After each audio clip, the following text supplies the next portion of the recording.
munchies, welcome to the channel. If you're new, I'm Alicia and I am stoked you're here. Today I will be testing a bunch of different protein bars and giving you my thoughts on taste and health. But of course, that is going to mean a lot of disclaimers because health is relative and what I choose might not be what you would choose, and that is totally allowed. So, truth be told, I don't eat protein bars anymore. Truth be told, most people don't need to eat protein bars. Truth be told, most people think they need more protein than they probably do. And truth be told, the quality of protein in most protein bars isn't really what I want to put in my body for fuel. I would rather consume whole foods. There are going to be a lot of truths to be told in this video, but remember, take what you want, leave what you don't. There is a lot of information to navigate. First, you have to know why you're eating a protein bar. Most of us don't need as much protein as we've been told. It is not hard to get enough protein from regular whole food sources. Now, exercise breaks down muscle protein. So consuming protein after the workout gives our bodies amino acids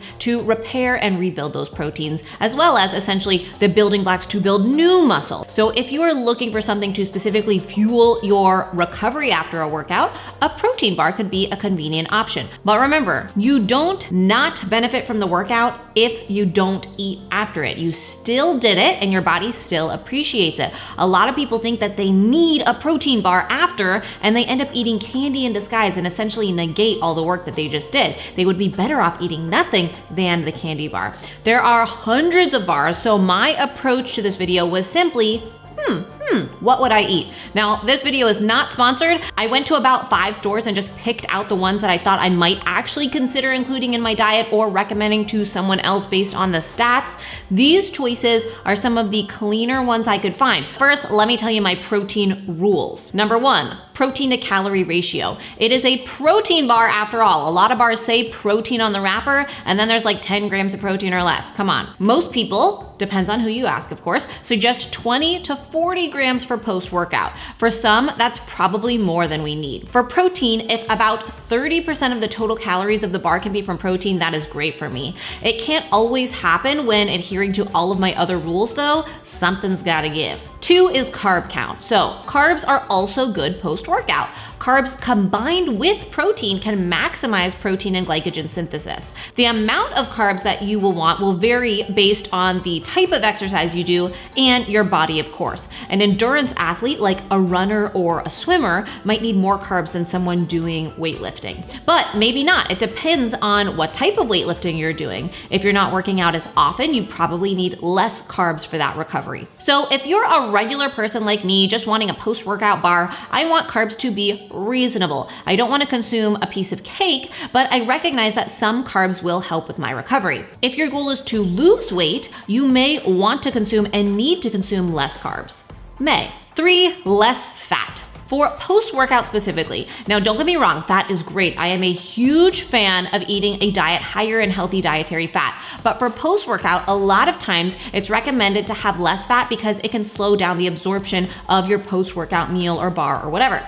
Now, it's not necessarily going to inhibit the benefits, but if I can limit the fat I eat after exercise, I do.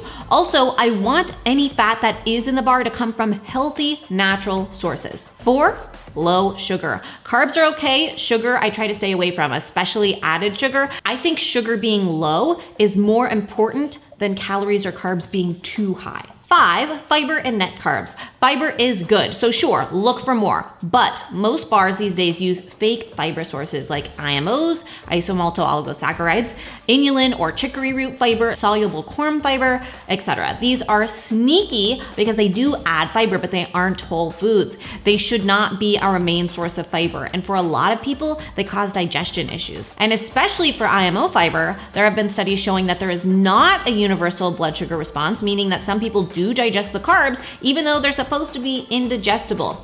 Net carbs are carbs minus fiber. Some people like to think that only net carbs count.